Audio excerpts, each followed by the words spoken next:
This video will end any addiction you are facing. Porn, smoking, alcohol, you name it. Well, how do I know this works? Well, when I use the 4-step formula in this video, not only did it cure all of my addictions, it also cured my porn addiction, which I struggled with for 10 years. So what is the 4-step formula? Well, the advice I'm going to give you is different from anything you've ever seen on YouTube. Why? Because it actually works. So are you ready? Let's destroy our addictions to the point where it never sees the light of day ever again. Let's begin. Let's start with our first step. And the cool thing about this step is that when you use it, it will actually put you above most people. Allow me to explain. When I was 18 years old, I was trying to eliminate my porn addiction because it was ruining my ability to properly socialize, to focus, but I had a massive problem in my way. For whatever reason, even though I'd try my hardest to fight back, I would keep on relapsing every 4 days. And this caused me to feel like I was out of luck, like nothing was working. But when the year came to an end, I found out something interesting about how we're wired. So what's so special about this? Well, when I used it to my advantage, I went from relapsing every 4 days to relapsing every 2 weeks. So already, from the first step, you'll be making a massive improvement. So what is it? Well, to explain this, let's imagine a scenario. You're working as an office worker, and you're working next to this other guy who has a coffee mug accompanying him. Every now and then, he'll take a sip, but eventually he actually finishes it. Guess what he does next? He gets up, he grabs his mug, and he walks over to the coffee room. You wait around for a minute, and then he comes back again. His mug is filled to the brim with new coffee. Why do you keep getting more coffee? You have to stop drinking it at some point. He responds with, "Oh, I'm addicted to caffeine. I really need to stop drinking it." But wait, if he wants to stop drinking caffeine, then why is he drinking it at this moment? Well, here's the thing that's causing him to drink more coffee. Notice what he said. I'm addicted to caffeine. The problem here is that when you say this, you are further reaffirming something that's called an identity. What is an identity? Well, let's ask Tony Robbins. In his book, Awaken the Giant Within, on page 413, he explains what exactly is an identity. It is simply the beliefs that we use to define our own individuality, what makes us unique. In this case, in our coffee scenario, the co-worker's identity was that he was addicted to caffeine. But the reason we're talking about this is because whenever he tells himself that he's addicted to coffee, his brain further taps into the characteristics of that identity. What do I mean by this? Well, to prove my point, Tony Robbins references a case study. In this study, a group of teachers were told that certain kids in their class were gifted. As expected, these kids became the top achievers of their classes. But here's the thing, most of them were poor performers beforehand. Why did they suddenly experience that shift? Well, the teachers had changed their identity completely, and now they started to view themselves as superior students. But here's the awesome thing about this rule. We can actually use this towards our advantage. How? You see, just like the coffee man, we label ourselves as addicted to certain things. But instead of labeling ourselves that way, we're going to do the opposite. We're going to tell ourselves that we have quit smoking, as an example, or quit watching porn. So write this down. I no longer consume X. However, there's a massive problem. We're actually missing a vital piece. This won't work unless you apply step 2. Because you see, step 1 and step 2 play hand in hand so well that without each other, they won't work and you'll stay addicted. So to explain step 2, let's go back to the coffee example. So you've just asked him why he got more coffee. Now, let's ask him, why are you addicted to caffeine? Now, this response is important because watch what he's about to say. Because I need it to work. It's literally 10:25 p.m. right now, and I get tired around here. Did you catch it? To explain what he said, here's an example of it used in action. During the Korean War, the Chinese were very effective at making American POWs switch sides. But they didn't do this with torture. What they did was that they would interview the POWs, and they would give them a document to write on. The POWs were instructed to criticize their own country, saying things like, the US isn't perfect. And they would also make the POWs write down why China was a superior country. And once they'd established that footing, here's the interesting part. They would demand the POW keep writing these things about America as well as the Chinese communist system until eventually the document was signed. What they did then was that with this document, they released it to the public sphere. So what happened after that? Well, people would start to criticize the POW and label him as a collaborator. But here's the thing, he can't defend himself. He actually did the actions to become a collaborator.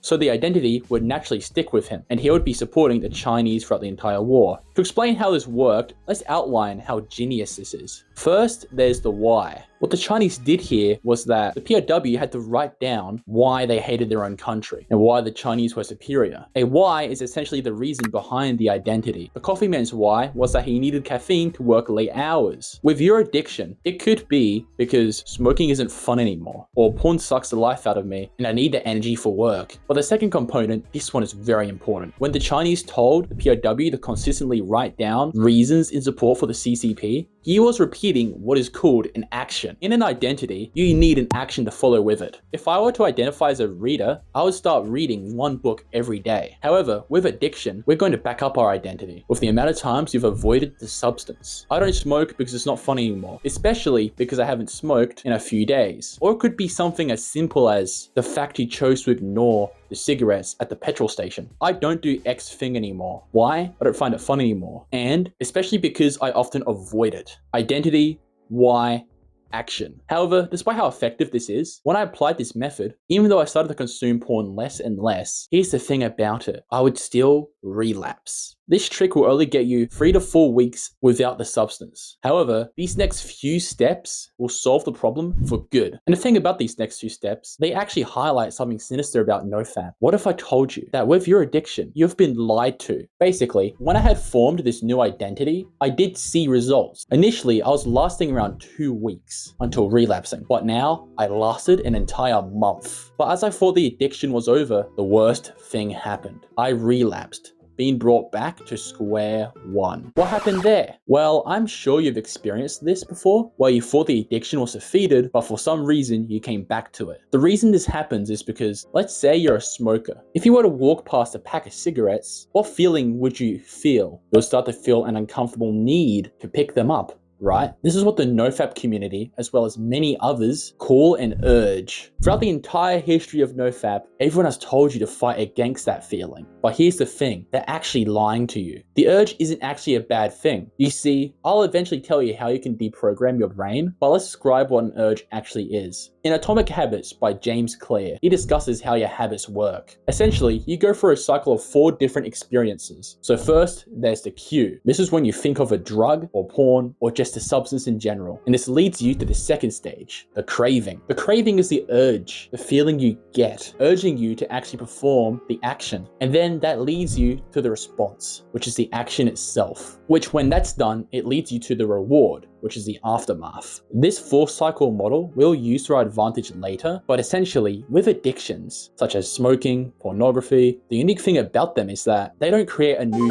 set of cues, they just hijack already existing ones. Let's take porn for an example. In your body, you naturally have this feeling to breed, which is called arousal. However, when you become addicted to pornography, this arousal feeling, instead of it being a need to have intercourse, it is now a feeling to watch porn. Same thing happens with smoking and anxiety, drinking and a lack of confidence. However, with nofap, instead of doing what I'll eventually teach you to do, they simply just label this as an urge, and they want you to avoid it as much as possible. But how can we avoid it if it's going to happen regardless? Luckily for you, step 3 and step 4 are what we will use to solve this problem. So first, for step 3, we have to deprogram this understanding. How do we do this? Well, instead of associating the urge as a threatening thing, instead, let's substitute it back to what it originally was, a feeling for arousal. The craving isn't trying to lead you to pornography, it's leading you to craving love. You can do the same thing with smoking. A lot of people smoke when they get nervous. Just recognize that smoking has hijacked that feeling, and now, instead of seeing anxiety as a bad thing, see it as a good thing. But that's not the only thing we're going to do. We have to use one more step to really put the icing on the cake, because this step is the difference between eliminating the addiction for good and failing, leading you to relapse. So step 4, in Atomic Habits,